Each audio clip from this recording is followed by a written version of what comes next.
What's up, y'all?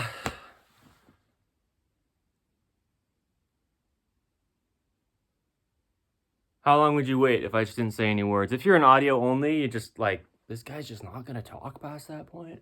Anyway, welcome to In the Image Clothing Company podcast. I feel a little bit out of my element in this current moment because Frank the guitar is who I normally do some sort of little intro with, and I broke him last night. I did. You know, this is one of those moments when I say, condemn me for what I have done.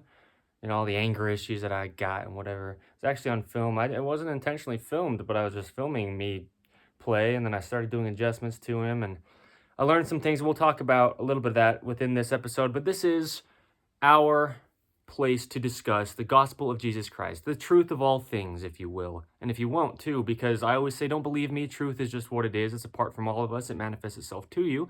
Please don't believe anything that I say or that guy or this girl, but the truth is always what it is. Eternal. Yesterday, today, and forever. We discuss eternal, unchanging truths here at In the Image Clothing Company Podcast.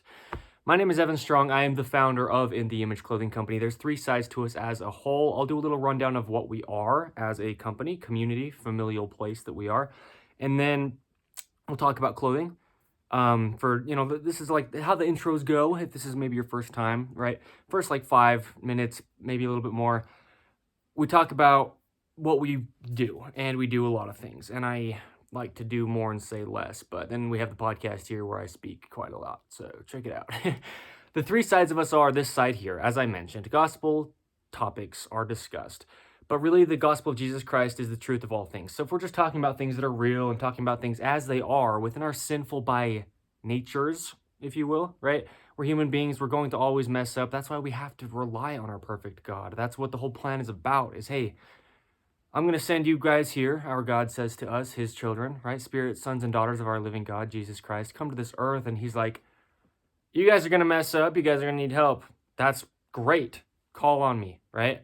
When I call, you answer, is what we can say to our God, because he does. He doesn't go back on his word, and he tells us who he is when we can read about his life here in 33 years, when we can read about his character, even in the Old Testament, when we can pray to him directly and know who he is out of personal experience. I love to speak out of personal experience. Otherwise, who can say what and what can say anything? I don't care, right? I mean, talk about whatever you want, but if it's just whatever you want, then why does it matter? Because this episode here is actually episode 78 of In the Image Clothing Company podcast. And this is actually titled Everything I Wanted. Okay. And we'll get into this because it's going to be really big as far as impact-wise, as we do here, right? These are intentional. These episodes of In the Image Clothing Company podcast, it's not just like, times and places, but it's not just a place to kind of just sit and have fun and goof off and talk and have laughs only. But I joke and I do a lot of wordplay, I play guitar. I don't have one now. And we'll get into it. We're going to talk about that quite a bit within this. But one of the other thirds of our company, we're going to get into it. I don't want to rush out of that. And I don't want to feel like the intro has to go a certain way, because it doesn't. So the big thing is, though, I play guitar, okay? Episode 77 of In the Image Clothing Company podcast was titled The Greatest Battle. And I talked about how playing guitar has been the greatest battle of my life. Out of anything that I've ever gone through, I've gone through some pretty big things, really, if we're just looking at them as what they are. And there's a lot of context on what a lot of those things are within past episodes of In the Image Clothing Company podcast, just because I'm the founder, right, of In the Image Clothing Company. So I give a lot of context, and just discussing the gospel, when we share our own testimonies out of our own experiences, that's what builds other people's testimonies, because then people can relate to each other's stories. A lot of times we feel like we're so unique, and I talk very often actually here under In the Image Clothing Company podcast how we're really not unique. We're individuals, and we are unique to the degree that we are, but we're all sent here and we experience the same thing. We just experience a life on this earth, and we have the same problems that might just look slightly different, okay? So when we share each other's testimonies, maybe don't do that without asking. When you share your testimony to someone else, though, and we're sharing our testimonies to each other, it strengthens others, and it strengthens our own as well. One big thing is I used to never talk about myself, because growing up, I was so silenced by my dad, right? I talked about my experience growing up just because it is what it is, and it wasn't so great at all. It was actually really terrible. Really. I don't mean to fake laugh through that. It's like a real laugh, but also like that can be so somber sounding, and it's, don't be like, whatever. But yeah, I mean, don't yeah. I don't know. We shouldn't downplay stuff either, though. I mean, if stuff's really pretty hard, it's pretty hard. So a big part of that is, like I'm saying, my struggle with my guitar playing. I've been playing guitar for 2 years. A little context just for this episode here, because I've talked within past episodes of In the Image Clothing Company podcast about my experience with guitars. But yes, 2 years I've been playing, self-taught. I've had 20 guitars just to learn all that I've needed to within sizing, setups, types of strings, types of guitars, yeah, all the things that I have. And so I got this cute little guitar, a little Yamaha CGS 102A by the brand that I said at the beginning of saying that.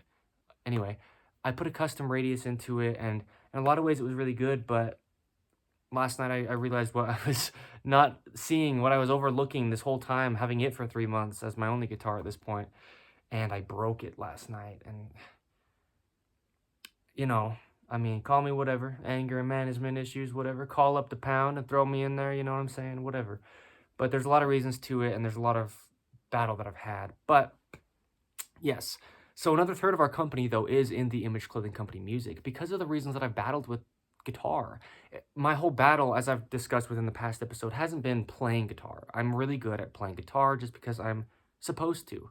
Whatever that sounds like to you, don't, think you need to hear that in a certain way, but that is the case. And so my struggle with playing guitar hasn't been playing, but it's been setups and sizing and timings in my life. So, yeah, I no longer have Frank the guitar, but on In the Image Clothing Company Music, we'll get into more music. I'll get another guitar. It'll be good. I'm not quitting guitar because I broke Frank and because I don't have one now. There's still always going to be that third of In the Image Clothing Company, which is In the Image Clothing Company Music, right? But our whole goal under In the Image Clothing Company physically for the human body is to, keyword, allow the body to work. Our bodies are designed by our God in his image. That's where our company name comes from, the first 3 of the 5 words that is In the Image Clothing Company.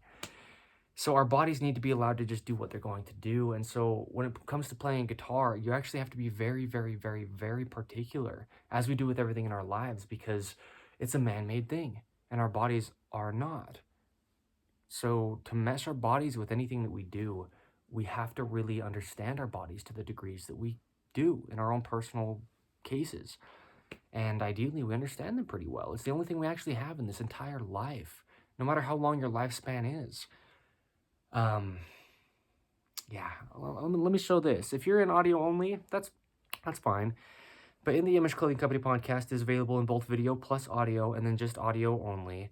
I painted this tonight at an activity for the Church of Jesus Christ of Latter-day Saints. We went over to our church and we just painted. And I painted this, a little guitar. And, I just love guitar. In no way am I fed up with guitar, but I just need a different one. It's not a want. Okay, so we'll get into that. And I just want to make it really clear because it was last night that I broke him and I actually posted it on In the Image Clothing Company Music. And I'm not giving up guitar by any means, but, just deepening my understanding of what it needs to be for the human body and for the playability, to be able to be there without cramping and imbalances being ingrained and scar tissue building up and stuff like that happens to every guitar player, give or take. I mean, very few really actually know how to set up their instrument and how to, do all that they need to do to be able to freely play. And those are the people that you can see are really, really good. That's why, because they focus on that side of it, not practicing. And that's how I do things when it comes to guitar. I am really good. And that's the reason. I've discussed that many times within In the Image Clothing Company content. So the other third of our company is the main side of In the Image Clothing Company. I understand the human body really well. I discuss the anatomy of the body and how to just do, as we say, allow the human body to work. Because clothing is the only thing placed physically on us. So a lot of people focus on a lot of ways and approaches to trying to get their body to feel better, trying to rid their pain, trying to get better posture, as people say, right? Just, it's not a real thing. The body only just will stand the way that it's going to naturally stand, with the least amount of energy being used to be working the most efficiently, if nothing's restricting it. But the body does have the center line. It has the sternum in the front, the spine, right? That's our back. We know that because a lot of people have a lot of back pain and spinal surgeries that aren't necessary if you can understand what's causing them. Truly, I mean, we discuss all the things that are really causing this persistent pain that people have. And that's why I say don't believe me, because there's a lot of claims out there that people, take our product and do this with it and you will be healed miraculously. No, our approach is always on the back end, knowing that we didn't design it and we can't decide it, how the body works, right? There's an episode of In the Image Clothing Company podcast titled We Didn't Design It, We Can't Decide It. There's also one titled Designed to Work, where I went over that the body's designed not only to do only the thing that it's going to, but it's designed to actually work, as in to be activated as a whole. And so we get into all the things that we do. But the point with clothing is keeping it centered, right? Keeping it fitting correct at the joints where the body's going to move, because it will never move anywhere else besides the only places that it's designed to actually have its pivots and operations and hinges and rotations, and making sure it can have its rotations full internal and external without limiting one or the other. And it's the internal rotation that's so inhibited in modern day. Today's the 10th of, oh, shoot. Yeah, I mean, if I'm off by a day, that's fine, but it's either the 10th or 11th of March, 2025. It's a Monday. So, whichever day that is, because I think last night was actually the 10th. And so, well, unless I filmed that video past midnight. Anyway, it's a Monday. And in a modern 2025 and just going forth, we live in such a flat world. The arches in our feet have to grip, and they're open underneath like this. They have texture, ideally, to be able to grip too underneath their feet, right? The human body, that's its foundation. That's where we need to stem everything we focus on within the human body from, is the feet. Even the hands will be affected from the feet, because that open palm is also so inhibited in modern day because of the way that so many shoes come laced. The soles that are in shoes so commonly nowadays, so unnaturally squishy. It's like I talk about it like a water bed or a marshmallow.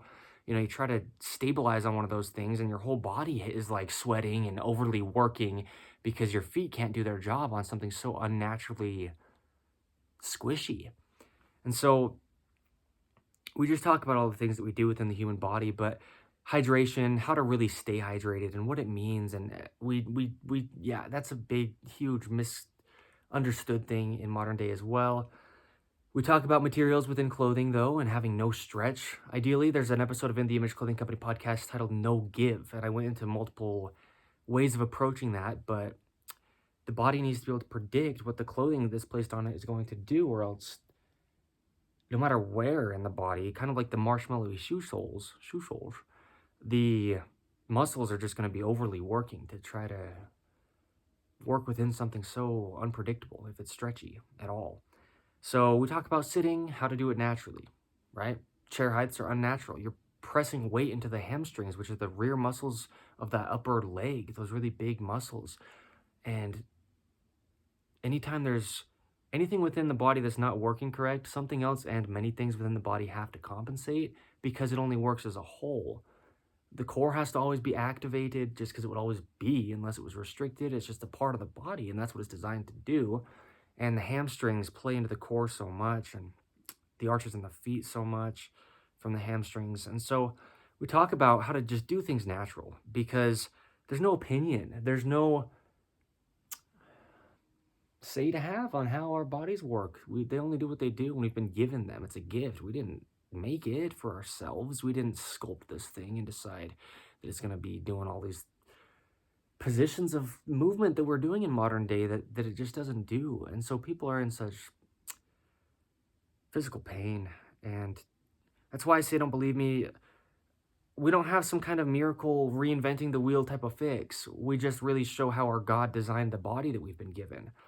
And once you understand how it works, then you can understand how to work around it, because that's really the end it is on. We don't work around the things that we do with our bodies. We have to work around our bodies, and that's not an inconvenience.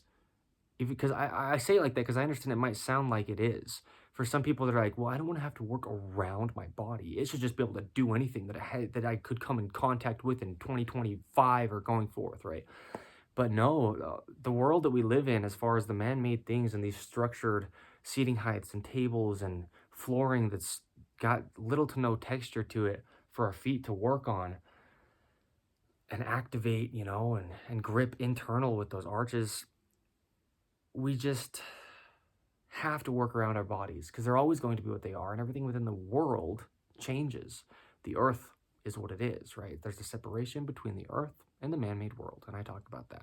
So that's a little bit about what we are, and that's a further explanation than a lot of times I do within these intros, but today's a kind of a humbling day for me because I don't have a guitar, and I'm not upset at all. That's not what I mean by that. I want to be clear, because it was, it's just, I'm not supposed to have that because I can't be the founder of In the Image Clothing Company, allowing the body to work, having a whole third of our company where my main instrument is playing guitar, and then have a guitar that's imbalanced, right? The big thing with Frank is on a guitar at the ends, there's a nut at the top of the guitar where the strings go across, and there's a saddle at the bottom of the guitar where the strings go across. And then, right after those locations, give or take right after, they connect, and, you tie them onto the guitar up at the tuning pegs and then down at the bridge.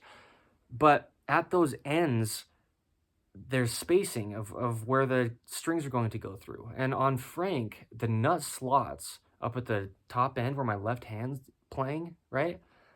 They're narrower than the holes in the bridge down at the saddle at the other end of the guitar where my right hand is playing. And so I talk all the time about how the hand is essentially the shoulder, okay? The feet are essentially the hips. There can't be one without the other, really. I mean, yeah, sure, you can have an amputated hand or lower leg or something, but meaning without compensation. You can't have one without the other. And so when playing guitar, your left hand needs to be doing the same thing your right hand's doing. And that just isn't allowed to happen on, I'm not trying to dog on any brand or anything, but on a Yamaha CGS 102A. It's just not, because of the spacing difference. There's just a discrepancy in the amount of space between each string from where your left hand is to where your right hand is. And so it's more difficult to play, but it also just deeply ingrains patternings that travel through your whole body, rotational changes, and all the things that it does, altering the whole body. And so I had a lot of struggle with Frank. I've had him for 3 months, and I've adjusted him, I don't know. I could put out some kind of number, but many times, many tens of times. So anyway, man, I've got some pain in my jaw. I've talked about that. Not bad things, but a lot of adjustments within my body, and that if I were to just keep playing Frank, it wouldn't have. It wouldn't have been able to be something that I could do without imbalances within my body. I mean, it just couldn't happen. It's just, discrepancy in distance of spaces. And that's why I said humbling when I said today, this is kind of a humbling episode for me, or at least like the feeling I have right now, and just, coming into this where my countenance is, not in a bad way, but I really did appreciate that guitar so much, and I broke it. It was the right move. At least not playing it anymore and breaking it was kind of like a clearing, cleansing type of, almost ceremonial thing, really. Because giving it away, now you're giving it to somebody else who is going to deal with the same imbalances that's going to travel through their whole body. So, yeah, it's unfortunate that, that we have so much stuff like that is meant to be used in a certain way, but it just can't be used like that without really damaging the thing you're using it with, which is your body. Yeah, you can tell. I don't need anyone to be able to tell. I just mean, I'm kind of saying that as I can tell, like it's hitting me. There's no problem with me having broken that guitar yesterday. It's a good thing. So anyway, we'll talk about where clothing needs to sit, and we'll get a little bit more into this discussion. That's going to be really cool. I'm so grateful. I mean, yeah, I'm just humbled about it. Because, like I said at the beginning, like, if you think I have anger issues or whatever, yeah, in some ways, maybe I do, sure. But there's so much to guitar and me. Yeah. I'll get another one. I really will. I'm not saying something out of me, like, wanting to or out of, like, me trying to make a promise. I'm supposed to play guitar, you know? I mean, we've talked about that so often in past episodes of In the Image Clothing Company podcast. And so it's also, like I said, just a whole third of the company, In the Image Clothing Company music. It'll be the rest of my life playing guitar. So I'm just learning more as I do, because that's the beauty of it, is that I can share, right? As big as In the Image Clothing Company is going to get, which what I mean by that is it is going to get very large. Not for me, not for recognition, right? And I say these things, but it just because we speak truths. It's going to be so good to be able to share with the world how to change their approach to playing guitar that they've been doing for maybe decades, maybe longer than I've been alive, and they've been massaging their hands after. And then I'm going to show them what I now know, and they'll never have to again, right? So it's just the truth. Don't believe it, but it's true. So, meaning you don't have to believe it, because if you do or not, it's still what it is. So, all right, for everybody, man or woman, tall, short, skinny, fat, any age, any gender, there's only two, and I already mentioned them, any part of the earth, any time period, too good to be true? No, it's the case. Pants need to be entirely above the hips, all the way. Off of the hips so they don't restrict them, slightly higher in the front than in the rear with the waistband of the pants to keep those core muscles activated so they can contract, because that angle won't be pulling on them in any way when it's placed like that. Tops that we wear need to be where the top seams are behind the little bones on top of our shoulders. That's how we keep our shoulders in their neutral position, which is behind the body, the only place they will ever actually work. Otherwise, other parts of the body are compensating greatly. Button-ups are different. They have a band of material rather than a singular seam, and so they just naturally are designed to sit behind the shoulders, and so that's beautiful. I love button-ups. We will have button-ups available as In the Image Clothing Company clothing comes, and when and if. That's funny to say, because that last word is like, what are you saying? It'll come. Now, the edge seams of our shoulders should be right at the very edges. Don't let me tell you something. In other words, don't believe me. It doesn't matter if you do or not. That's where your shoulder moves, okay? In the Image Clothing Company has two things we title prerequisites, just to further aid in no restriction to the body, because it only does what it does. Weaving ropes onto the top of the feet are all that we call shoelaces. Sometimes we don't realize what it really is, but that's all it is. So there's only one technique that you can do that with that is shaped the way that the top of the human feet are, and that is what we call In the Image Clothing Company shoelacing technique, found wherever you find us on the internet in 2025 and going forth, unless there's no more internet someday. I don't know. Don't know what to tell you at that point. We'll cross that bridge when we come to it. We'll hike that canoe when we cross the bridge, whatever you want to say. Because sometimes it doesn't matter. Truth is truth. I'm humbled in this like no other, dude. I'm so grateful I got to paint this little guitar tonight. I love guitar. I'm going to play for the rest of my life. So, secondly, to shoelacing, we remove all tags from within clothing. Anywhere tags placed is either causing a physical gap, altering the position of the skeletal system, and it only has one position that it will work in, or not allowing the musculature of the body to just activate against something slippery and synthetic like a tag is, even if it is a natural material. It's just maybe scratchy, maybe doing any kind of thing against the musculature that's not going to allow it to just be natural, okay? So, there we go. We get into depth, though, on the main side of In the Image Clothing Company. Little tiny, tiny modifications we show. Tiny things to be particular about within clothing. Shoelaces, drawstrings are huge. Zippers are huge. Buttons are huge, right? The dreaded collar seam modification within t-shirts is huge. There's a lot of things that we do talk about. So, there we go. Now, the reason why this episode here, episode 78 of In the Image Clothing Company podcast, is titled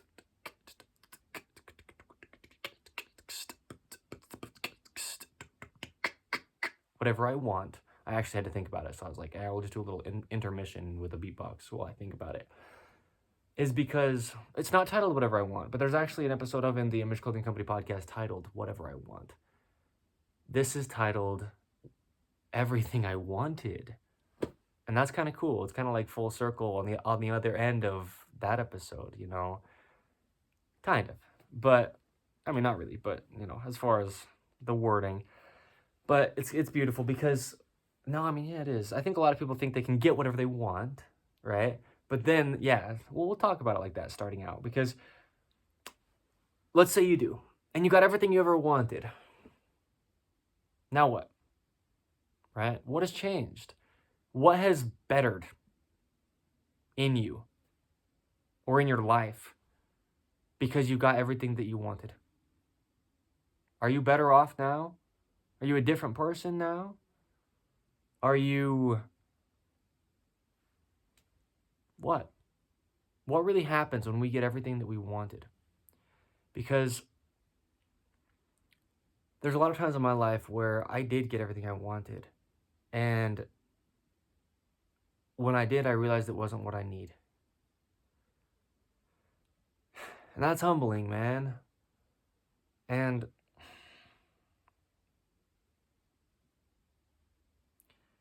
I really think it's so important to see that we don't need what we want.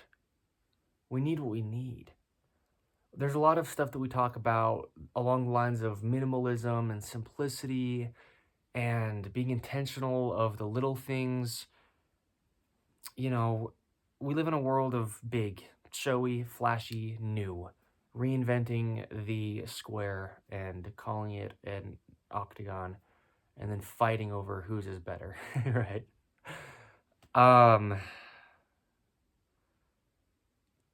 If we can stop trying to get what we want,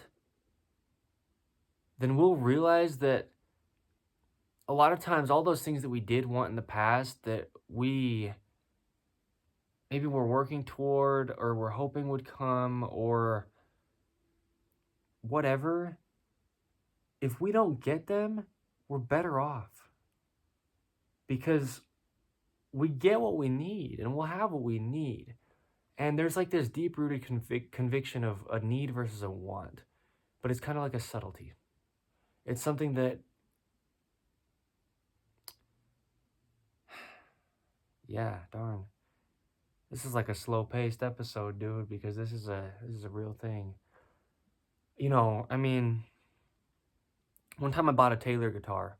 I'm not trying to dog on Taylor as a brand, but, you know, Taylor is kind of like, in the eyes of a lot of people, the guitar to have.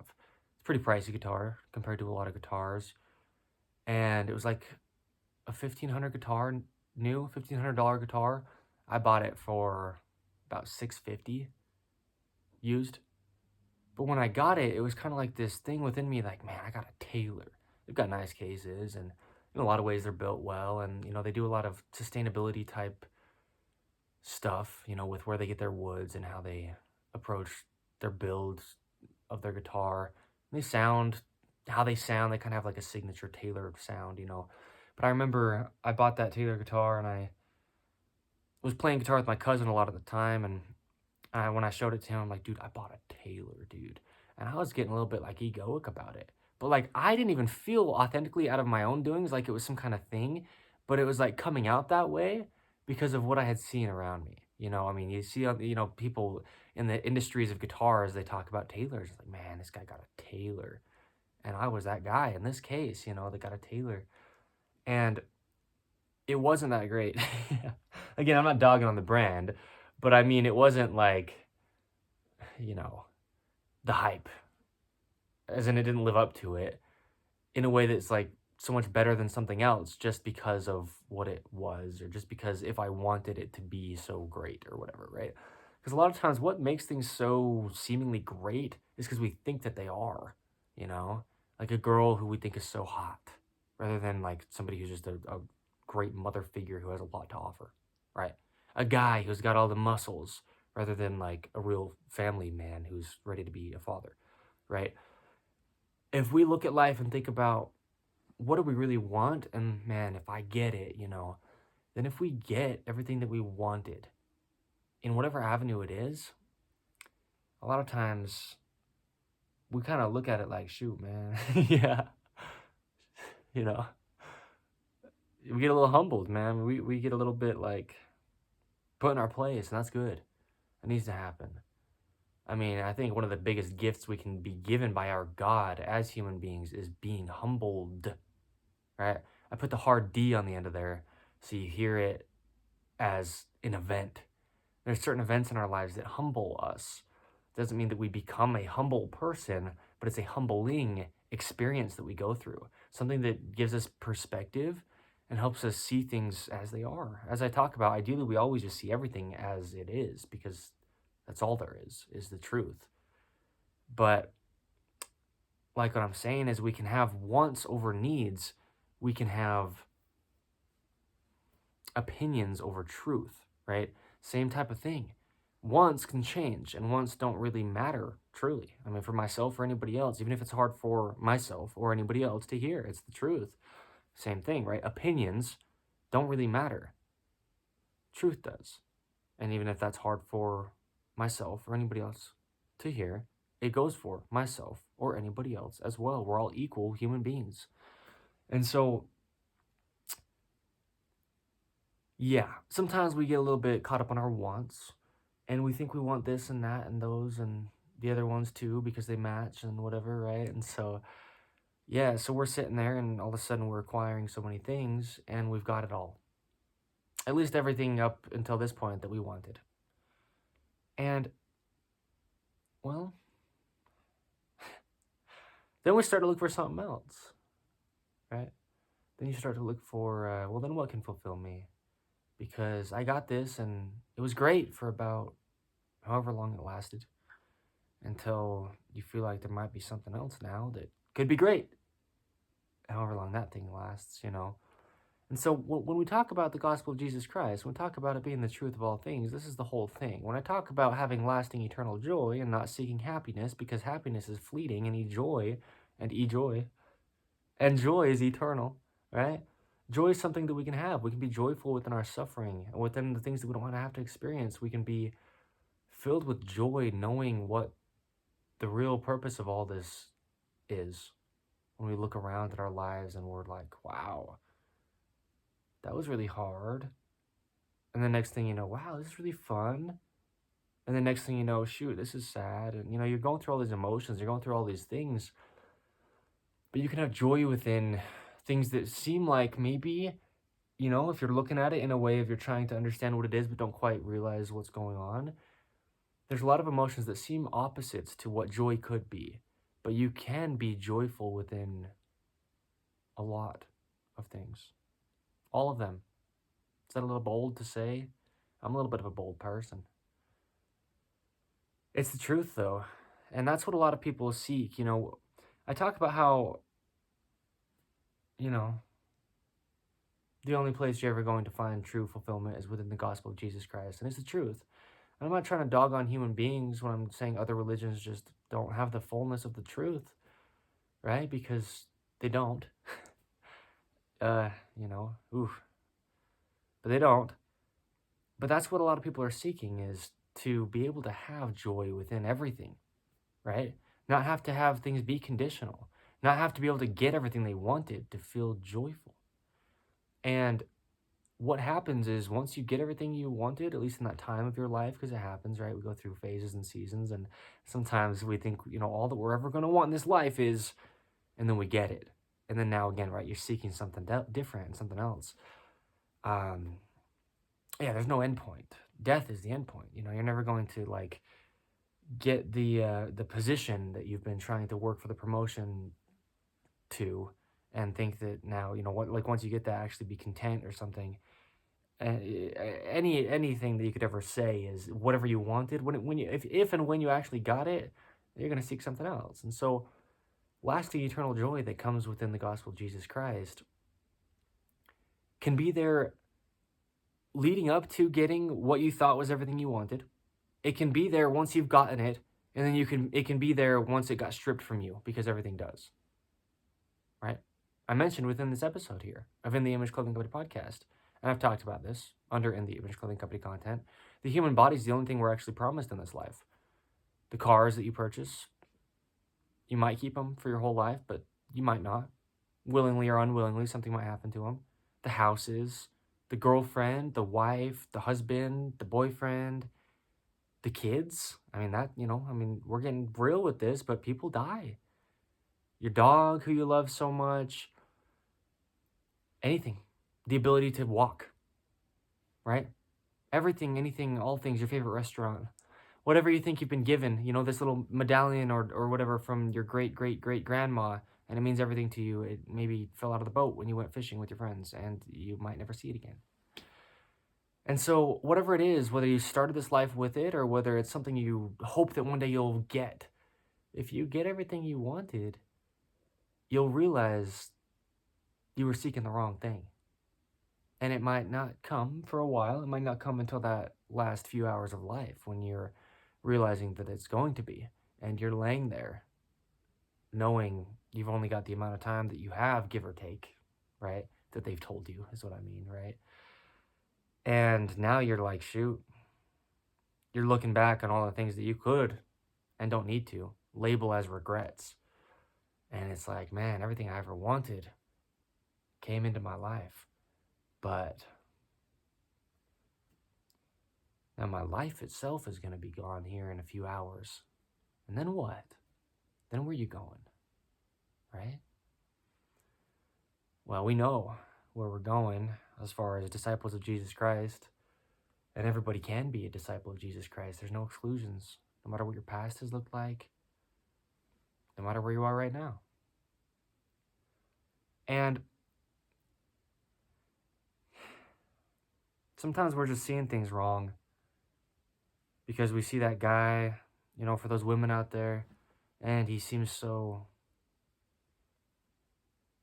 whatever he seems, but really he's doing a lot of things to be seen by other people. And, these, for the men out there, you're seeing this woman or whatever, and you think you just want a woman who looks like this, right? Or a woman who all the other guys think this about or whatever. All right. Once you quote unquote get that relationship in your life, it's just that we don't own our significant others. So it's not like we're getting them, but right. As far as getting into that relationship that you just thought was everything you wanted, you'll realize it's empty. There's moments of, again, the fleeting emotion of happiness, right? But then when things don't seem to be going so great, there's not that underlying joy because it's something you wanted. Rather than seeking what Christ has for us that we actually need in our lives. And the thing about things that we need is they can be momentary.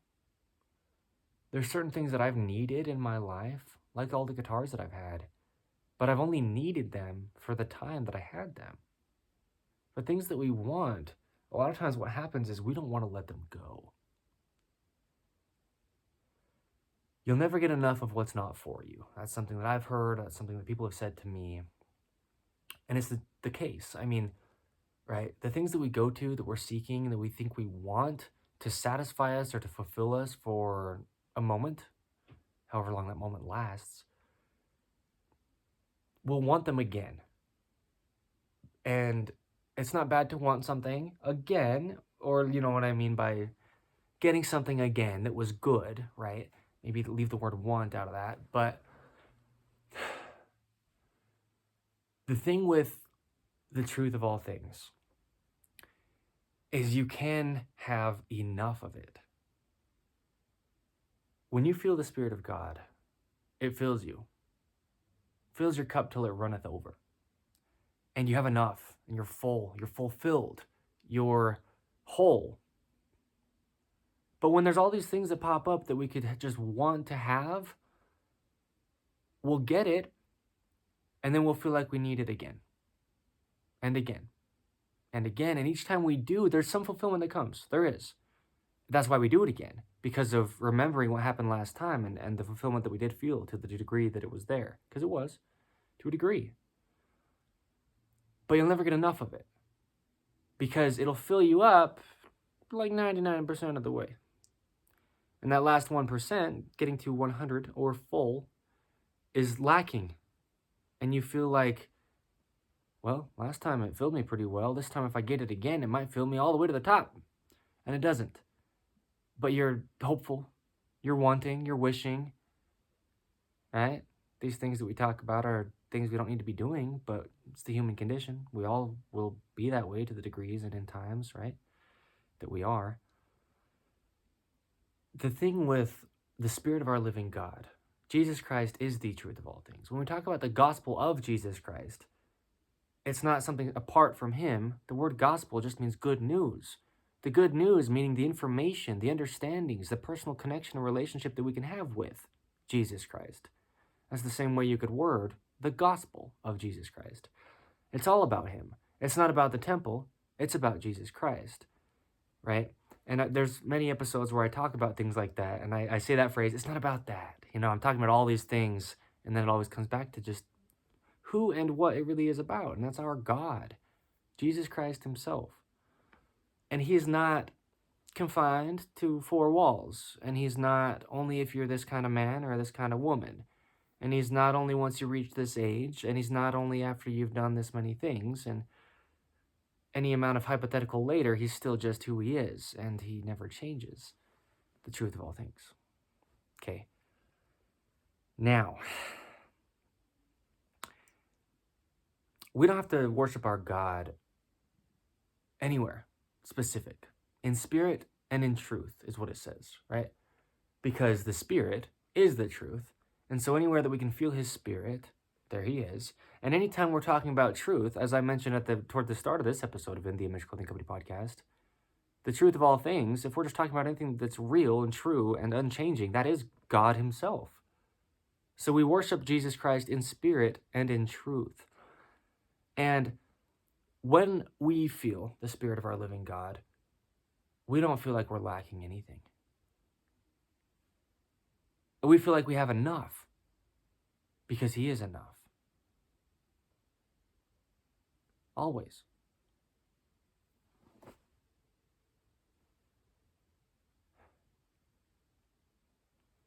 And like I said about, it doesn't have to be a certain place or look to worship him. You don't have to be a certain type of person, and your reception doesn't have to look a certain way. You don't have to be in just tears only. You don't have to have your hands up like this, praising at some Christian concert. You don't have to be super reverently and quietly praying on your knees in the corner of your own house or in your prayer closet. You don't have to be as reverent as you should be within the temple of the Church of Jesus Christ of Latter-day Saints. And on the other end, you don't have to be like these Southern Christians in the United States of America who are out there just like, kind of screaming poetry at the pulpit. I mean, some of them like Southern, you go to some of them like, I start talking like I'm there, dude. Go down to some like, I've talked about it, like these black gospel choirs, for example, versus like hymns within the Church of Jesus Christ of Latter-day Saints. The contrast, right? Not only black skin versus white skin contrast, but the contrast of like, they're singing, man, like singing to the heavens, screaming out their lungs, in their churches. And in the Church of Jesus Christ of Latter-day Saints, it's like a reverent choir where you're kind of like, at a different decibel. What I'm saying is it's not on just one end or the other, because it's spirit and truth, right? We worship God how we worship God, because we know him and he knows us perfect. And so, yeah, man, you get whatever you want though, dude, and start to feel like you need something else in addition. But you get the Spirit of God, you're filled. And the reason why I was saying it's spirit and truth is because I think a lot of times we get so attached to a certain, like within the Church of Jesus Christ of Latter-day Saints, for example, we have our wards, which is just like a geographical boundary of people who go to the same church house, like the actual church building, and worship there. And that's where you're kind of assigned to go, because that way you are within where you live, and so the people from church who also live around you.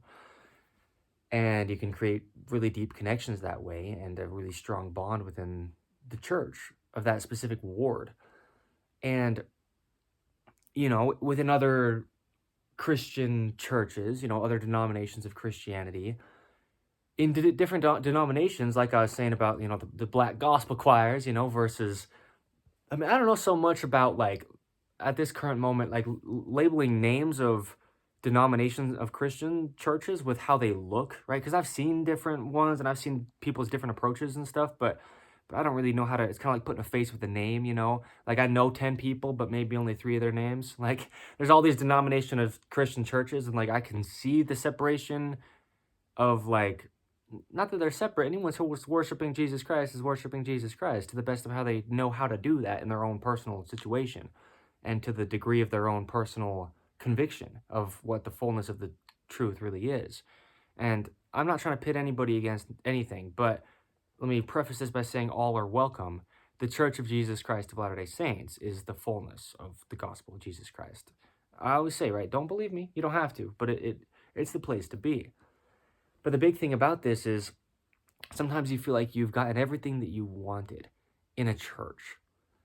I went to a couple different Christian churches in this past, give or take year that I've had my self out of the Church of Jesus Christ of Latter-day Saints. I voluntarily removed my records because of being deceived and going through things and a lot of learning. And I've discussed in past episodes, right, of In the Image Clothing Company podcast, how that's looked.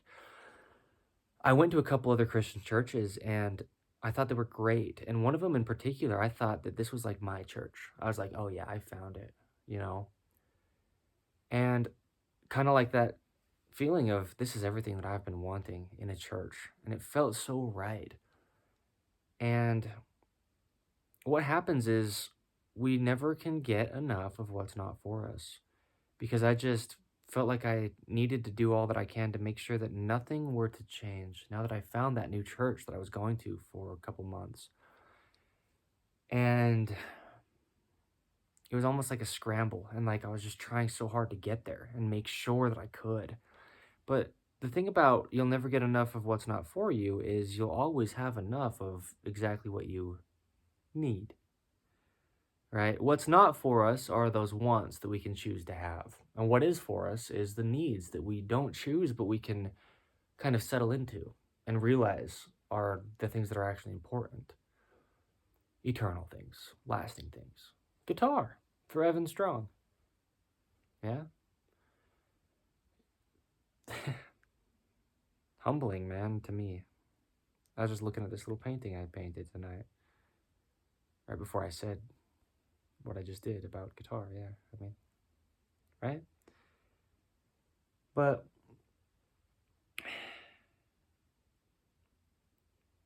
it's kind of like that, I've talked about how with guitars, it's something I feel like I'd be entirely fine never playing again, but also I know I'm going to play it for the rest of my life. It's not some scramble. It's not some trying so hard to make it happen out of like getting what I want, because it's just what I need, and within the Church of Jesus Christ of Latter-day Saints, it's the place to be for everybody. And I don't feel like there's a lack, like maybe, this or that or what, about missing out on something or about not being able to attend enough to fill me with what I am getting from there. Because whether I'm there or not, hear this, if you would.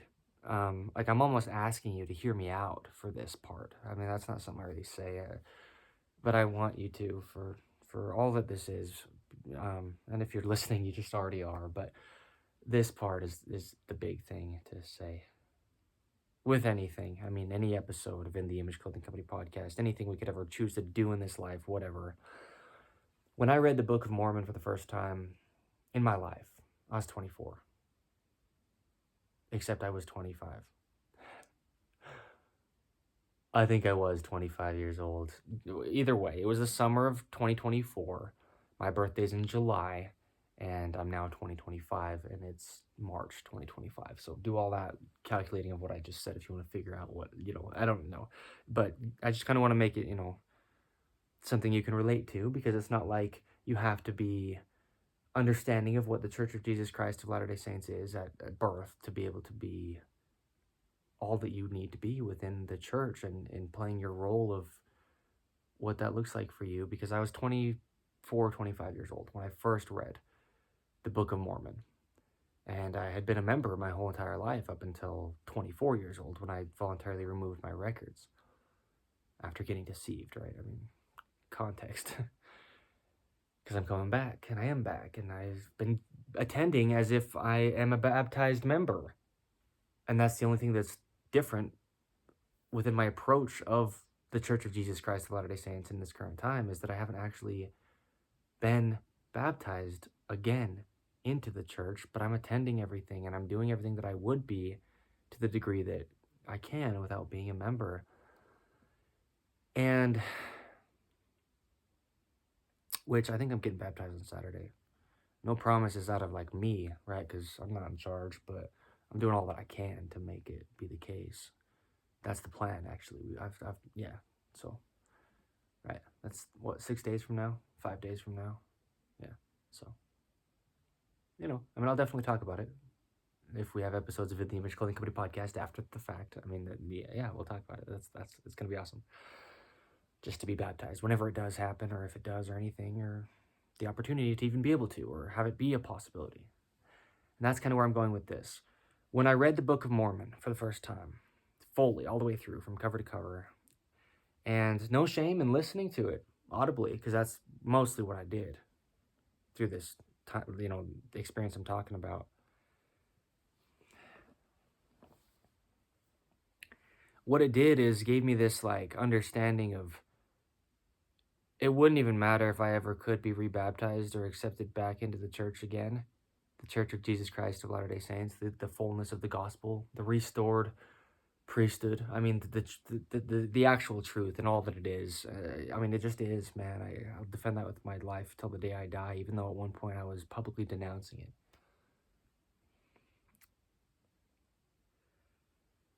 What happened is I got this like deep...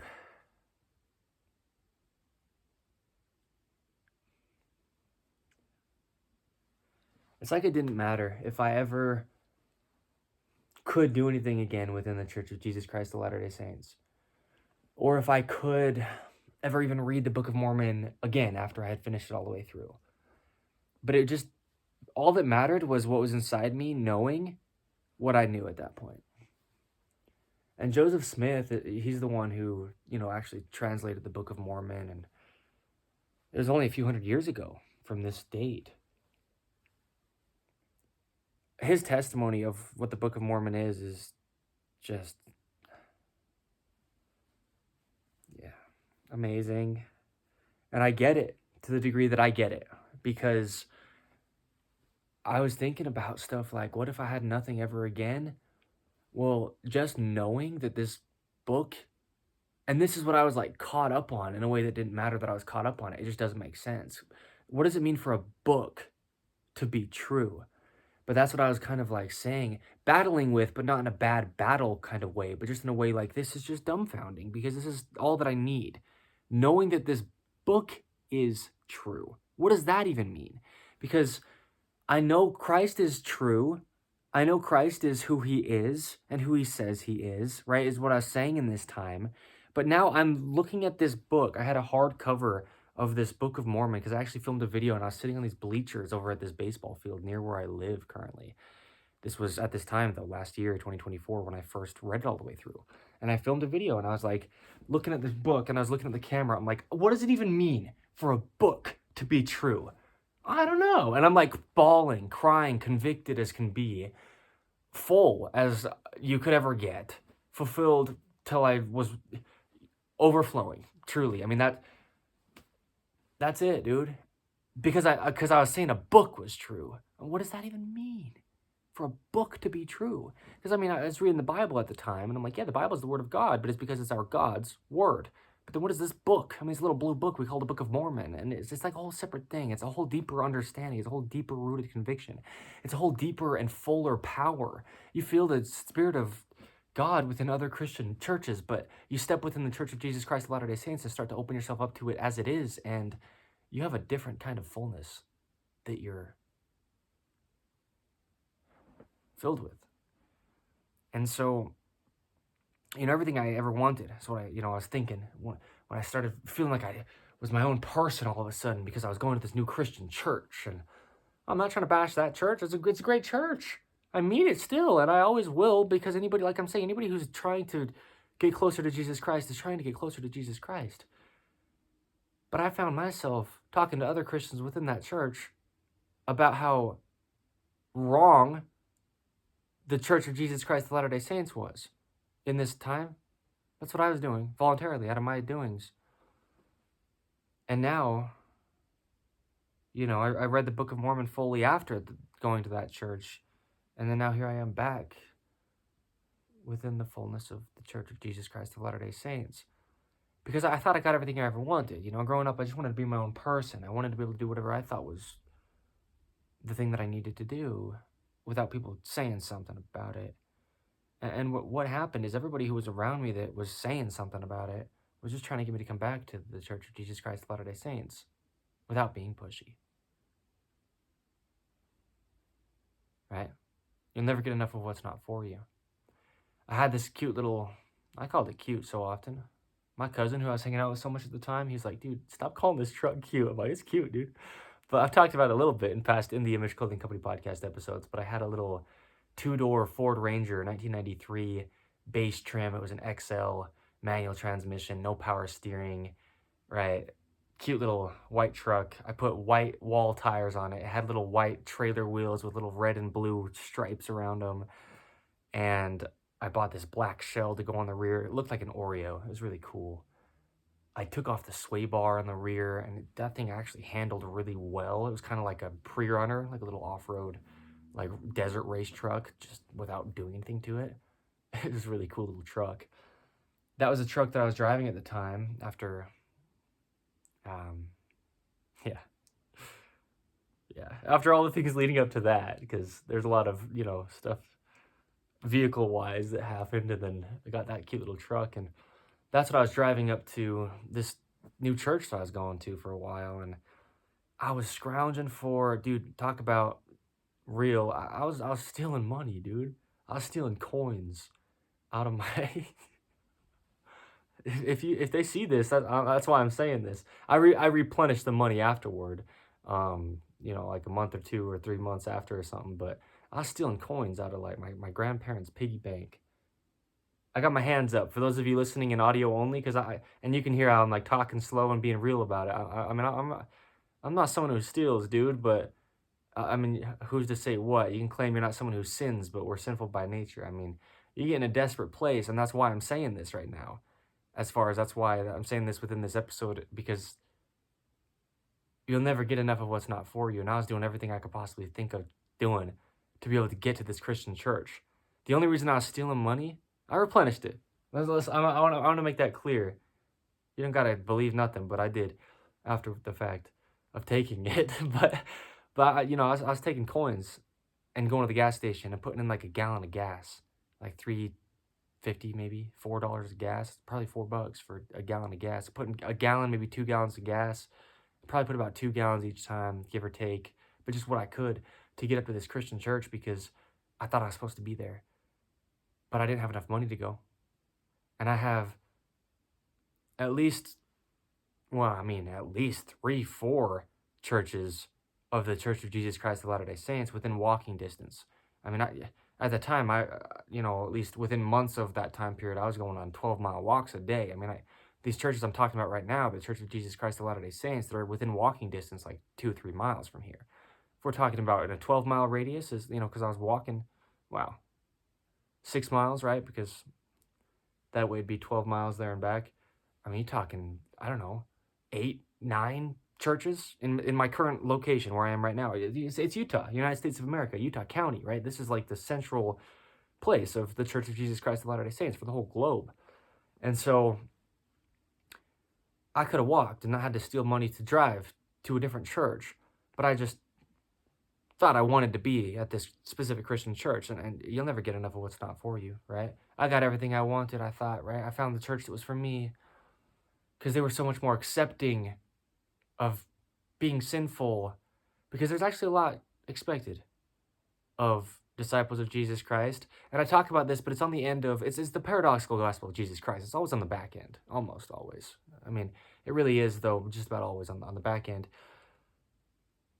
Christ expects us to give up a lot and to stay out of a lot. When I say he expects a lot from us, he does, but it's not for us to do more. He expects us to stay out of the world. and do that to a high degree. And so, again, I'm not trying to bash any kind of church, because it's a really great church. They're very accepting and loving, and I felt the spirit there. I mean, I was crying hard, and it's like an evangelist church, and there's the band up there, and it's a really cool experience. And they're disciples, man. They are Christians. They are followers of Jesus Christ, whether they're trying to convince you of it or not, or what. I mean, the Spirit testifies to you, and I could tell a lot of the people within there were really, really good disciples of Jesus Christ. But me personally, I I talked about how we can't be held accountable for what we don't know, but then the things we do know, we have to be held accountable for, because we know, and so we can't just like go against it. And so I was born and grew up within the Church of Jesus Christ of Latter-day Saints, and so I know, at least I knew at times, I got deeply convicted that, yeah, this is the true church, this is the fullness. And then I turned my back on it, and was going to this other church. And so in order to get there, though, I was stealing the coins and putting just a gallon to 2 gallons maybe in my truck at a time, and driving up there. Probably about a 25, 30-mile drive from where I currently live to get to this church. One way, right? Yeah. Probably about 30 miles. Probably.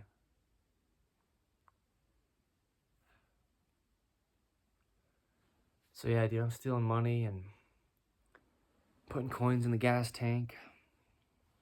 Not literally in the gas tank, but, in the gas station. And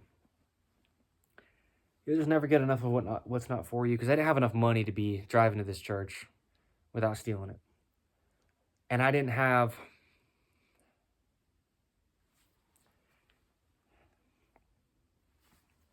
Yeah. I didn't leave that church each time that I went up there without feeling like I just had to be there again next time there was something happening, or else I wouldn't be fulfilled without... When I read the Book of Mormon, though, man, last year, 2024, all the way through, I just felt so full. I mean, there was just nothing else I could need. What I was saying about, like, just how do you call a book true?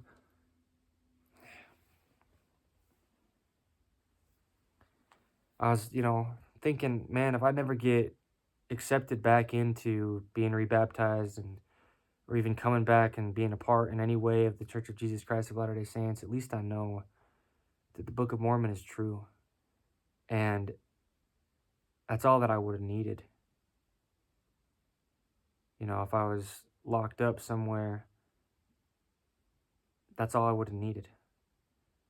If I was out there doing whatever, if I had a family, or if I had nothing, I mean, on any end, right? If I got everything else that I could have, or got everything stripped, that deep-rooted conviction within me of just knowing the Book of Mormon is true, and what does that even mean, That's what hit me, dude. And that's when I, that's when I understood. So,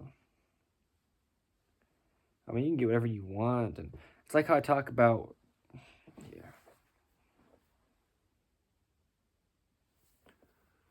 yeah, so anyway. Yeah, the Book of Mormon is true. There's actually an episode of In the Image Clothing Company podcast titled The Book of Mormon. There's an episode of In the Image Clothing Company podcast titled A Bible. We already have a Bible. Or it might just be the last part without the 2 first phrases repeated. But anyway, I mean, dude, it's the truth.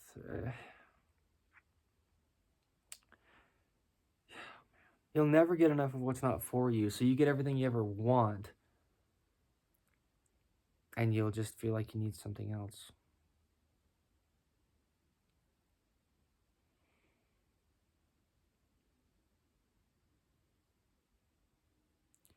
Yeah, I haven't really thought about this like myself so much, but when I was going to that church up there, I want to make it so clear, that's a good church. It is. But I mean, after knowing what I know, it just wasn't going to be able to fulfill me to the degree that my God wants me to be able to be fulfilled as a disciple of His within the Church of Jesus Christ of Latter-day Saints. And so, I mean, there was just so much that just wasn't working because I ran out of gas a time or two, and I just walking around trying to find coins on the ground or a dollar bill maybe in like the bushes outside, or walking around in grocery stores and looking underneath the, aisles for coins on my way home from this church. I didn't have a cell phone plan, so I couldn't call anybody. I mean, I could have stopped somewhere and used a phone or whatever, but I really got shown that, it's not about what I want or what I think is right. Because if I would have just humbled myself or been open to letting God humble me, I could have just walked over to the Church of Jesus Christ of Latter-day Saints and just been welcomed in and accepted, even after voluntarily taking myself away from it.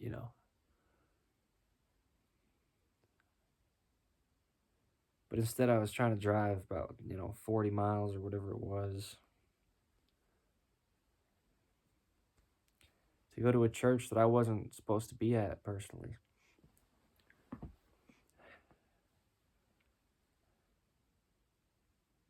And trying to pay for gas with money that I didn't have.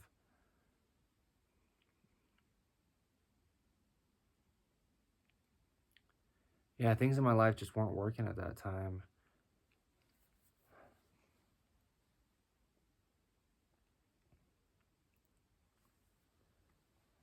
You'll never get enough of what's not for you, man. I mean, all the sins that I've had, all the,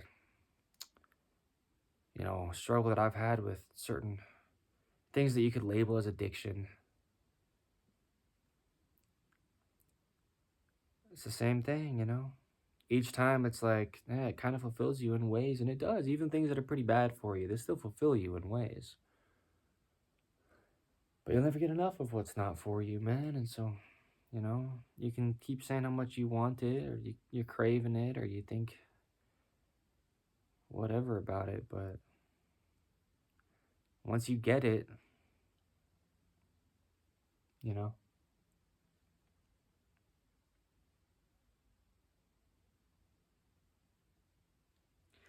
So yeah, I mean, it's about needs. It's not about wants, right? I mean, you can get whatever you want.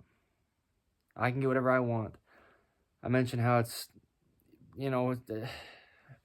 so much easier for people to be constantly involved with everything that they could possibly involve themselves in the world than it is for people to just sit there and not really have anything to do. It's easier for anybody to become a, pretty wealthy person than be content with not really having any money. I mean, it's always on the back end. It's always about not caring about the things that you want and starting to care more about God, and then He'll give you what you need. Because a lot of times in a lot of people's lives, they get everything they want. Maybe it took them quite a while or almost their whole life. Or maybe it came pretty quick. Or maybe it keeps happening and they keep adding new things that they want and they get those. And then no matter what end of any of those it is, each time there's another thing that comes up. Because they got the thing they wanted, but now there's another one. Now there's a newer one. Now there's a bigger one, a better one, a brighter one, a shinier one that looks more like this to these people and shows off more than the last one did. One that's got more technological advancements. Whatever it is, dude.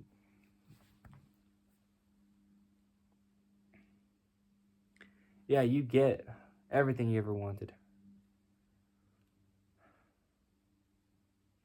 Do it. By all means, do it. It's not such a bad thing, really, because it can then give you perspective, and, that's what's done in the cases of my own that I'm talking about here. In episode 78 of In the Image Clothing Company podcast, titled Everything I Wanted. Yeah, I mean, sometimes we just are a little bit misled because we're trying to do it on our own, and guess what? We're human beings, but it's really good to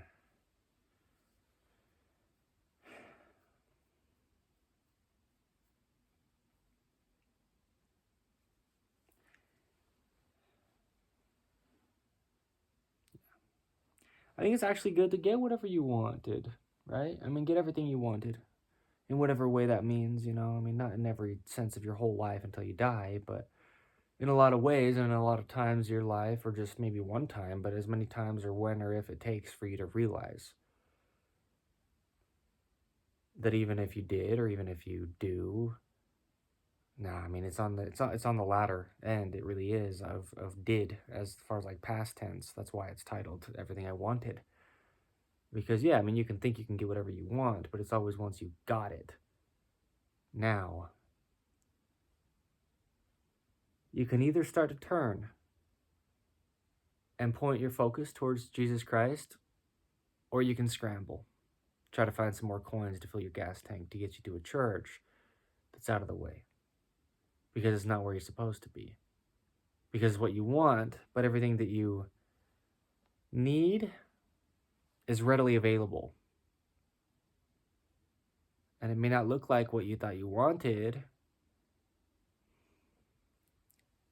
depending on the time of your life or where you're at or what kind of struggle you're going through currently or whatever, And none of it's wrong. Is that the weird thing about it? Can we talk about it again as being the paradoxical gospel of Jesus Christ? Because it is. None of this is wrong, man. I mean, me breaking Frank the guitar, me leaving the Church of Jesus Christ of Latter-day Saints for a time, right? I'm coming back. I mean, I'm already back, but, right, I'm getting rebaptized again into the church. Probably Saturday. This week. Probably. And, none of it's wrong because it's something that's able to give us a deepening of perspective and understanding. And then that we can then use to film episode 78 of the Image Clothing Company podcast.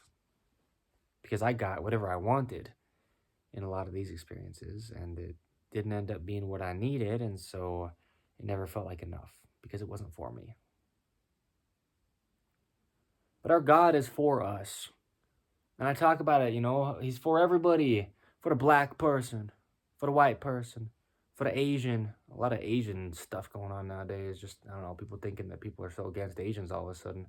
Just going race by race, Just making a whole scene, trying to pit the world against itself. Great, the world's always against itself, but human beings are sons and daughters of our living God. But anyway, no matter what, I mean, he's for everybody. Even the racist. It's funny. Truly, though. I mean it, yeah.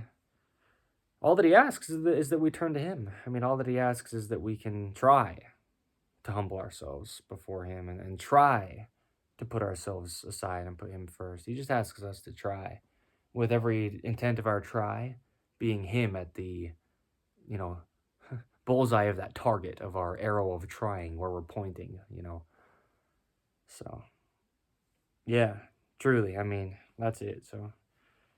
I mean, he's for you. I mean, he's for you if you've done some terrible things, and if he's for you if you claim that you haven't, because we all have, right? Jesus Christ is for you, and everything you want, well, shoot, put it aside, because you've probably gotten everything you wanted at certain moments, as far as like you were leading up to this thing, because it's all that you want right now in certain times of your past. Right? Whatever past means, but see what I'm saying? It's just the human condition. I mean, it's always just Jesus Christ. He's the answer. He's the answer in every sense of everything. Any sense of everything, every end of anything, any end of everything, and who cares about what we could say? It's always just him. So, yeah. Anyway, I think that's where we're going to wrap this up. My name is Evan Strong, the founder of In the Image Clothing Company. Check out the other two sides. I don't currently have a guitar. That's fine. There's been times like that in my life. It's all just a learning process, and It's been great, truly. And so, you know, us being a clothing company, the last two words in our name, we will have clothing available made out of 100% natural materials. So it will mesh with the natural human body. Staying centered and fitting correct is how we will allow the body to work. So make sure you try all that you can to get it in a size that fits you at the locations where we discuss clothing fits the human body, because oversized clothing is in itself an imbalance and it's very, very damaging to the human body. Something I've had a lot of experience with. So it is the 10th or 11th. I think it's the 11th. Either one, though, it doesn't matter. It's a Monday. It's March 2025. I'm excited. Well, I'm excited to see what happens when it comes to getting another guitar, because now I have an even deeper understanding than I had before, to make sure and be intentional about looking for the spacing on the nut and the spacing on the strings where they cross the saddle to be as close to the same as it can be. I mean, if it could be the exact same, then your left hand and your right hand are just feeling the same distance, and that's what it should be when we talk about just being the best way to have the human body approach playing a guitar for every human to ever live. Unless you got a deformed hand and one of them's actually a different size than the other, like from birth, not just because of a chronic patterning, right? Because we talk about that. The right hand is usually larger. I mean, you can look at mine and it is. You can see it. I mean, it is currently. I was actually, when I was sitting here just like this, just a few minutes ago, I was kind of like, don't hear this incorrect, but in a sense, grinding my bones together of my right hand, because, you know, all the things that we talk about under In the Image Clothing Company when it comes to the anatomy of the body, my right hand, and in most every person's case, especially if you're right-handed, but even clothing patterns themselves are right-handed. As far as designs within clothing are geared toward right-handed people, because 85% of the population, give or take, of the earth are right-handed. So the right hand of human beings is normally a little bit wider than their left. And it shouldn't be, as far as if it was never altered. But it's because of the position it's been working in for so long. And so, yeah, that's something I haven't really been so intentional about looking for with the guitars that I've purchased. But, you know, having In the Image Clothing Company be a lifelong thing for me, and an entire third of it is dedicated to music, In the Image Clothing Company music.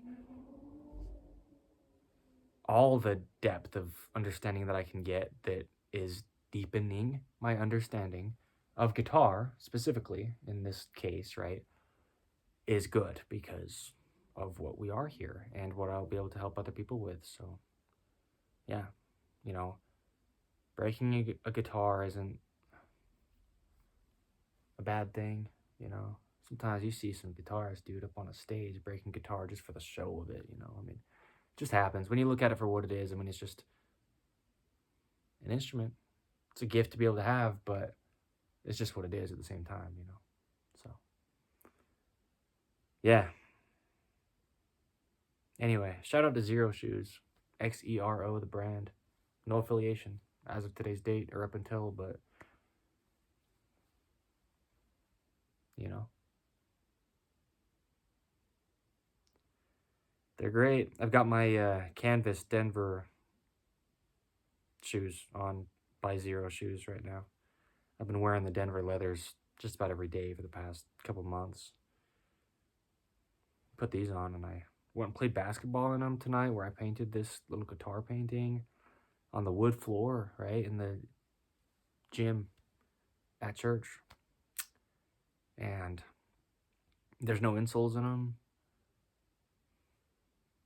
They're great. So anyway, humbling, man. But that's what it takes a lot of times, is to actually get everything that we thought we wanted to realize what we actually need. That's why I'm saying it's not a problem, you know, to break a guitar. It's not a problem to get in a relationship that really wasn't so great, but you thought going into it, and then even at times in it, that it was everything you ever wanted. And maybe a lot of it was what you always wanted, but now you're realizing it's not what you need. It's not a bad thing to have these experiences, because experience is where we learn. You know, a lot of times people are getting the wrong idea of what it is going to do for them to like get a degree, as far as like university, college degree, go to school and sit within a classroom, read books about things and stuff. A lot of times people have the wrong idea of what that really is. If we're just looking at things as they are, right? Experience is really what's going to teach you.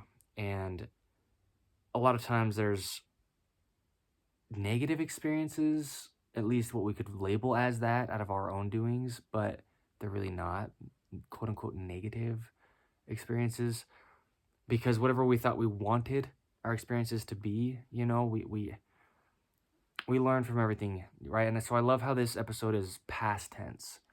It's once you have gotten everything you wanted, that's where the learning from the experience can then be had.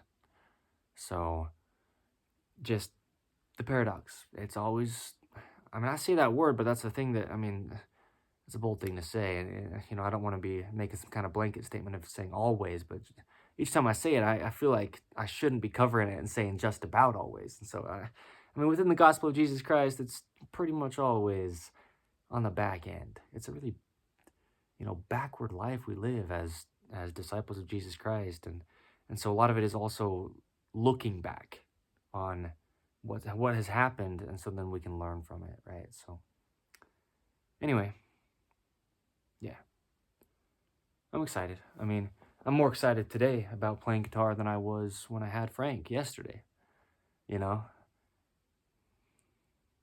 And now I don't have a single guitar to my name, right? Or like that I own personally right now. So it's stuff like that. I mean, it's just learning, right? That is what I'm saying.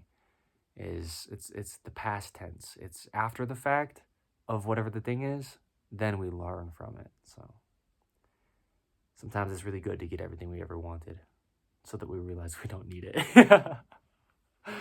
That's really sweet. All right, I'm gonna wrap it up. I mean, we just kind of did a wrap up, but I'm gonna cut it. So thank you. We're still rolling.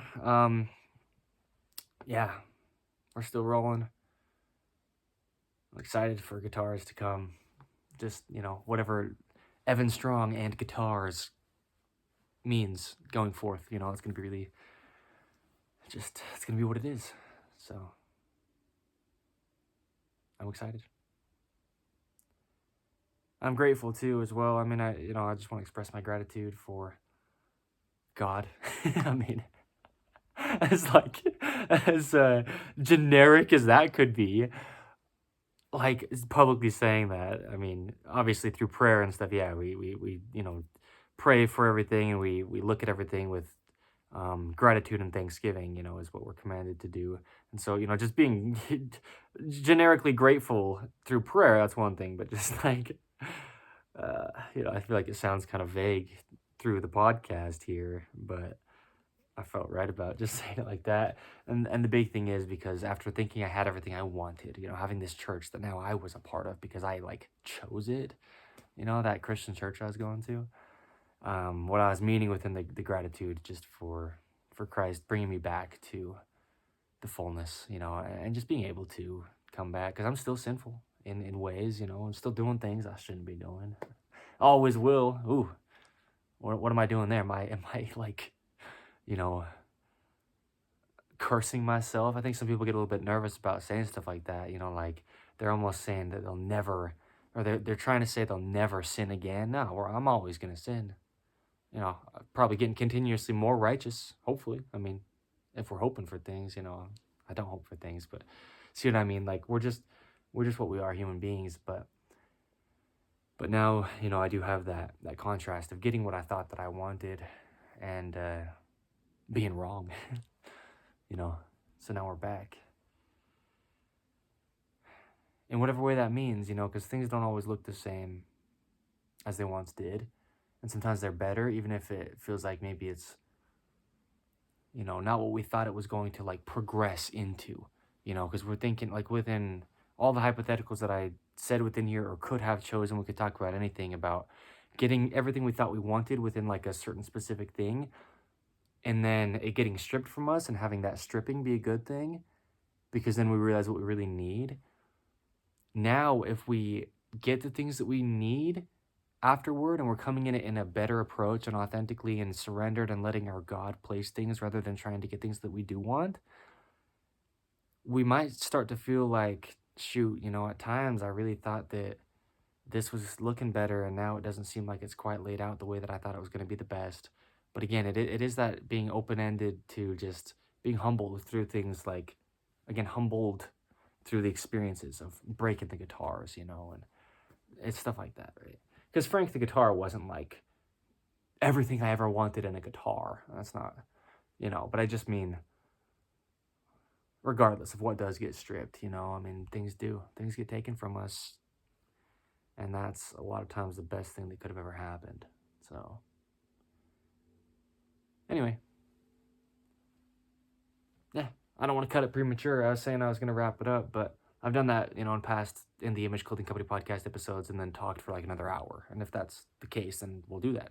That's what I mean. I just, being open to listening because this is a big theme, it's a big thing as well. I mean, in modern day, especially, a lot of media is now that wasn't even in the past. It wasn't a thing that could even have been something we interacted with. There was no such thing as TV until there was. And then there was no such thing as the internet until there was. Then there was no such thing as social media until there was. And then there was this and that, and and there's all these new things, and things are just always popping up within the world. And, a lot of times nowadays it really gets preached and pushed that you can be whatever you want and you can get whatever you want. But then we live in a world of people who are less fulfilled than they've ever been. But people are consuming things more than they ever even had the opportunity to possibly do in the past, right? So that's the whole thing, right? You get everything you ever want, but then once you've gotten everything you ever wanted, if you can kind of look back at it and see it as it is and see that you're never fulfilled and that, you'll never get enough of what's not for you, but there's so many things that you could get, right? So the Church of Jesus Christ of Latter-day Saints it's the place to be. It's the place where you're going to have everything you ever could be lacking. Yeah, truly. I mean, yeah. With the Good Shepherd, we lack no good things, and our God is the perfect shepherd. He's the one who never leaves the one behind, as we talk about, as it says within Scripture. And so, yeah.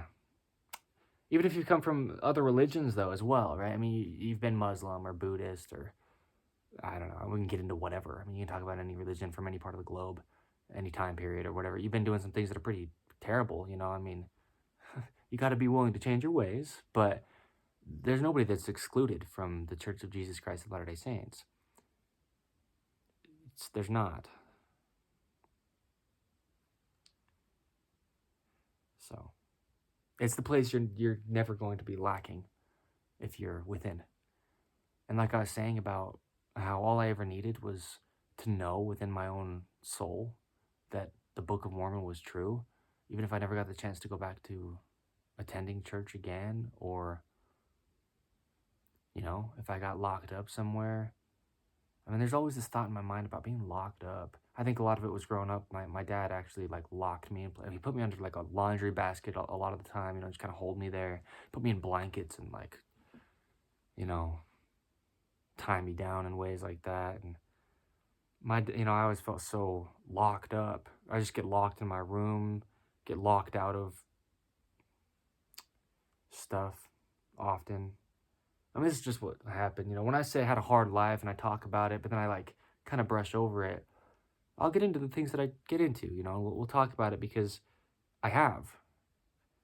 Nobody needs to feel bad for me, but in a lot of ways, it's stuff that can be really helpful for people to be able to relate to. And I think that's a big reason why, I mean, if you listen to past episodes of In the Image Clothing Company podcast, I talk often about being in prison.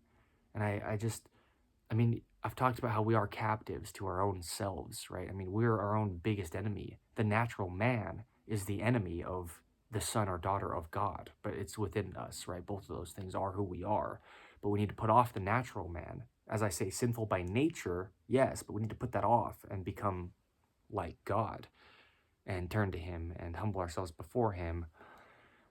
But I think a big reason why I talk about captivity so often and imprisonment and why I have these thoughts about being locked up is because in many ways I was growing up physically locked up. And like some of the things I was just mentioning, those are real things that have happened to me and often. And then, all the ways that I have been locked up, I mean, there's just stuff. I mean, a lot of times I think people talk about things as if it's perceptions of what they went through as a child. And other people are trying to get them to say like, trying to get them to believe it didn't happen or something. But in my case, I mean, there's a lot of stuff that's just happened. It was, yeah.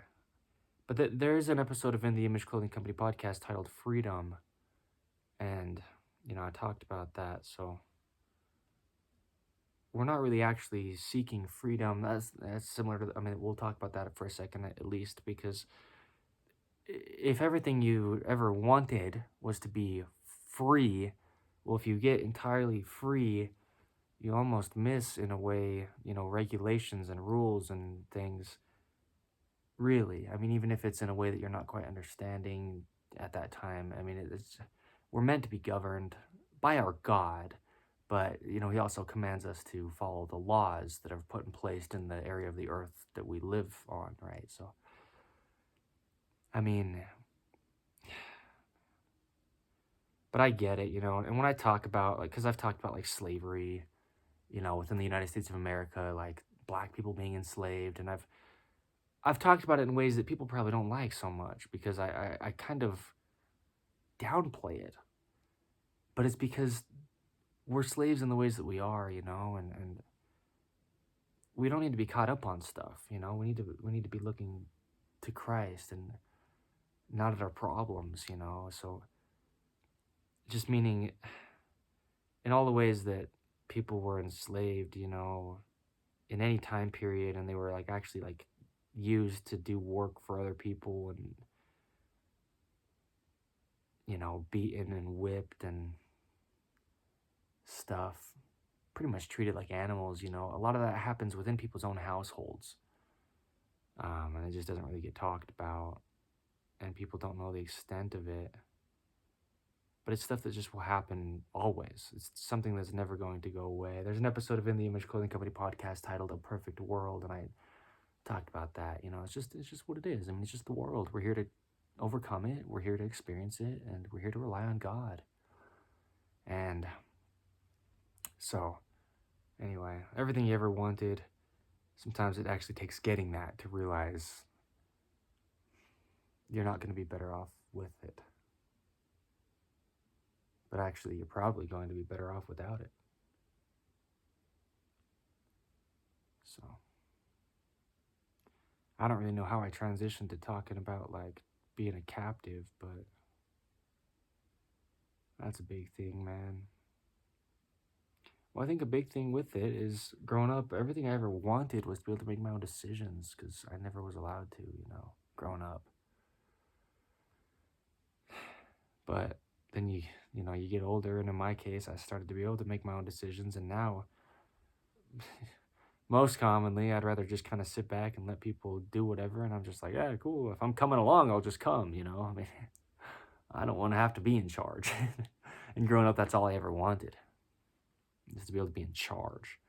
But now, well, especially now, having a deeper connection with Christ than I ever did in the past, I understand we're not in charge, and we're not supposed to be. And that's got to come with the right context and with seeing that Jesus Christ is the only one truly in charge. But, right, I mean, there were times when I was in charge. And, as a little kid, I was always wanting to be in charge. And then, like, I was in a manager position or a supervising position, right? I've been in both of those and just at places of employment. And I stepped down from them and, went to just like the entry level position, if you will, voluntarily, willingly out of my doings, because once I got this ability to be in charge that I thought I wanted as a kid, I realized, it's not what I wanted. But it took me it took me getting that to realize that I don't actually want it, because I mean, yeah, I'm the founder and I'm the, one like quote unquote in charge as far as human beings go of In the Image Clothing Company. But I mean, I don't care to be in charge, so it's just gonna be a lot of cool things that I learn through this, and that people get to learn through it and from me, whether it's because I have something to teach you or whether you're watching me and just learning from the mistakes that I'm making. That's the good end, that it's on. There's good ends on every end, but yeah. So just speaking out of personal experience, getting everything I ever wanted in times, and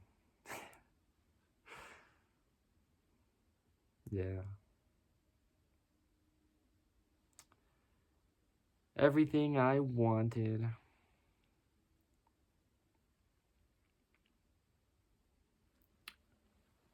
Yeah. Oh shoot.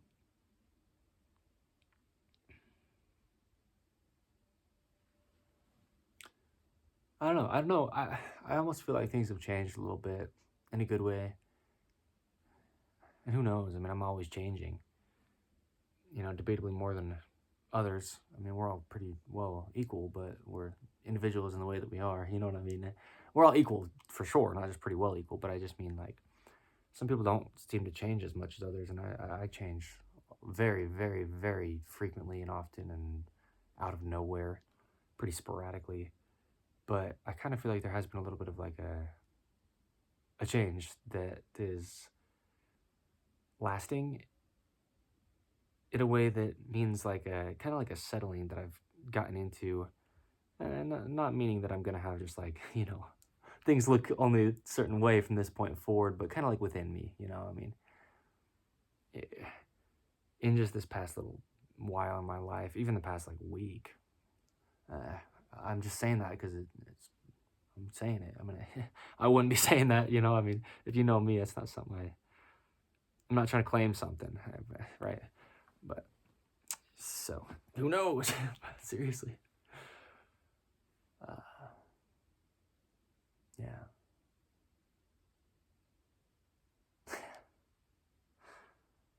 Man, it does though. It feels like I mean, it's about a week of a time period that I can say from this point back. It feels like a lot has changed in me. So,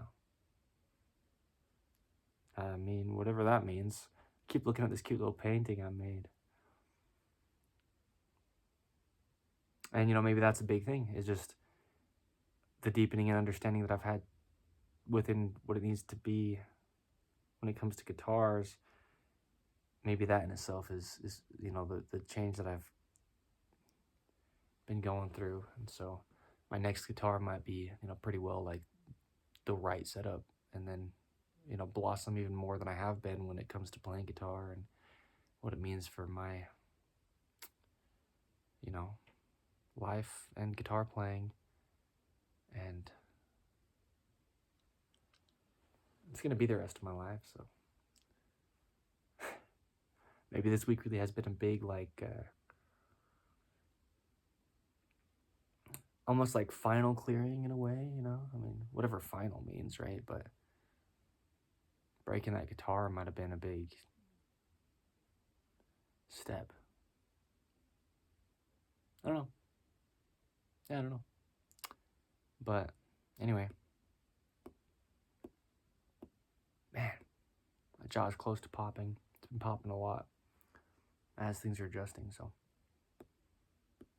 I'm just kind of seeing if it would do it for the podcast. But anyway, dude, I mean, getting everything I ever wanted, What came from that is realizing that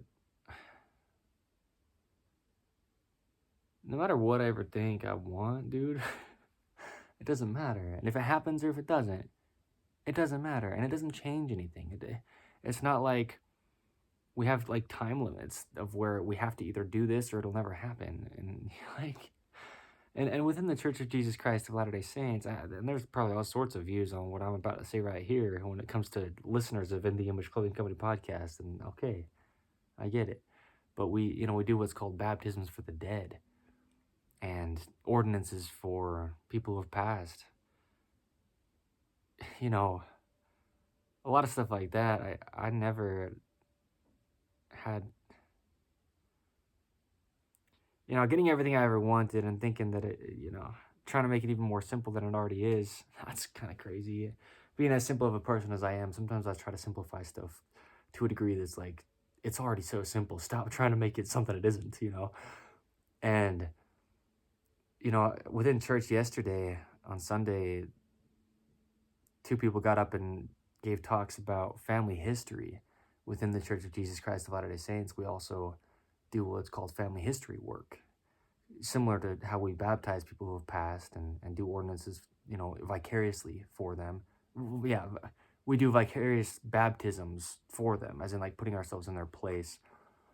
And, we do a lot of history work where we, tie family trees together from people who have passed and kind of put in place and put pieces together and puzzle pieces of people nowadays and being able to track their ancestry back, to just those who went before them. Within the Book of Mormon, it talks really often about the forefathers, and there's that line that gets said so often in there, inasmuch as you keep my commandments, you will prosper in the land. And the way that they knew what the commandments were is they handed down the records, right? The gold plates and the brass plates and meaning they'd write on plates of metal, scribe into it because they didn't have paper back then.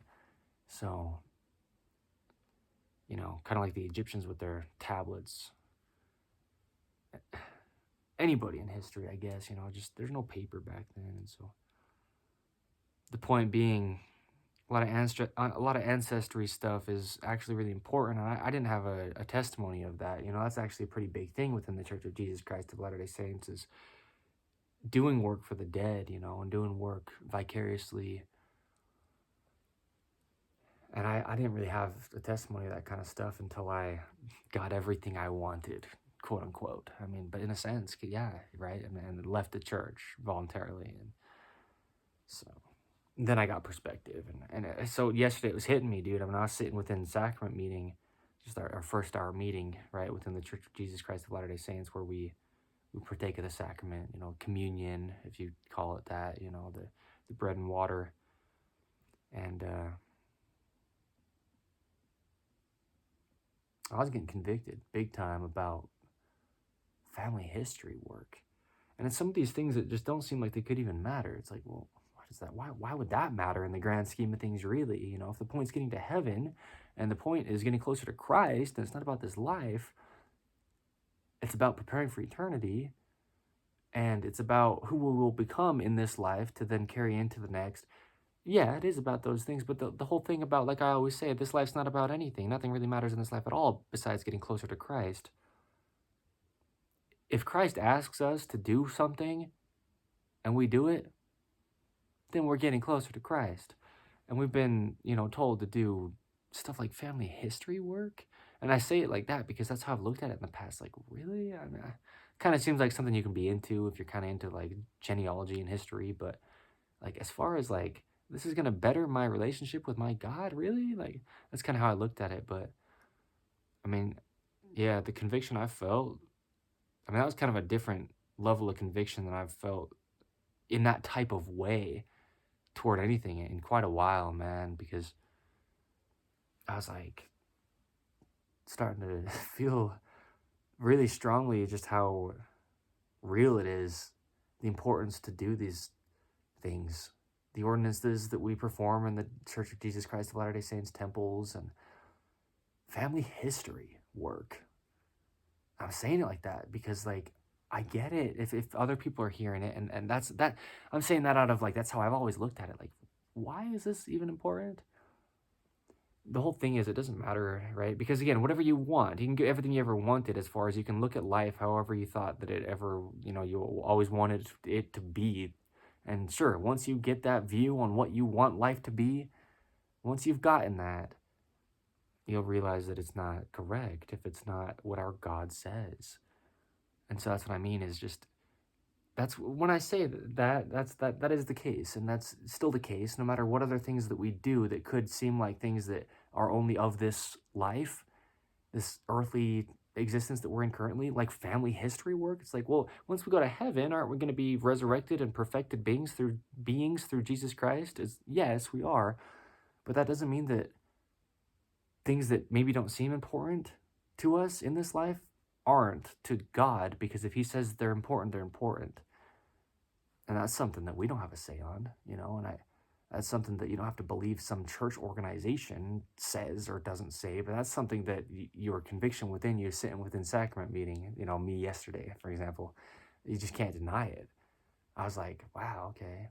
But that's what I'm saying about getting everything I wanted, right? Leaving the church, and whatever that's supposed to mean. That's ridiculous to say. But at the time, that's what I thought I wanted, Now coming back, yeah, I mean, now stuff's just deeper rooted than it ever was in my own being before. And so, right, that's the whole theme within episode 78 of In the Image Clothing Company podcast. Everything I wanted until I get it, right? Well, it is that point. You've gotten it at that point, and now you start to realize, like, you don't need the things you want, but you need the things that you need. And they're always the same needs, because our God determines them, not us and our opinions and our beliefs and our phases that we go through and our views on life and our moments of thinking this is more important than that at whatever time. Yeah, we can. And like I'm saying, it's not even a bad thing. But what's needing to happen is, once it does happen, reflecting, right? Everything you ever wanted can actually give you a lot of perspective, and it can be a beautiful thing. So I'm going to cut it just like that. Thank you.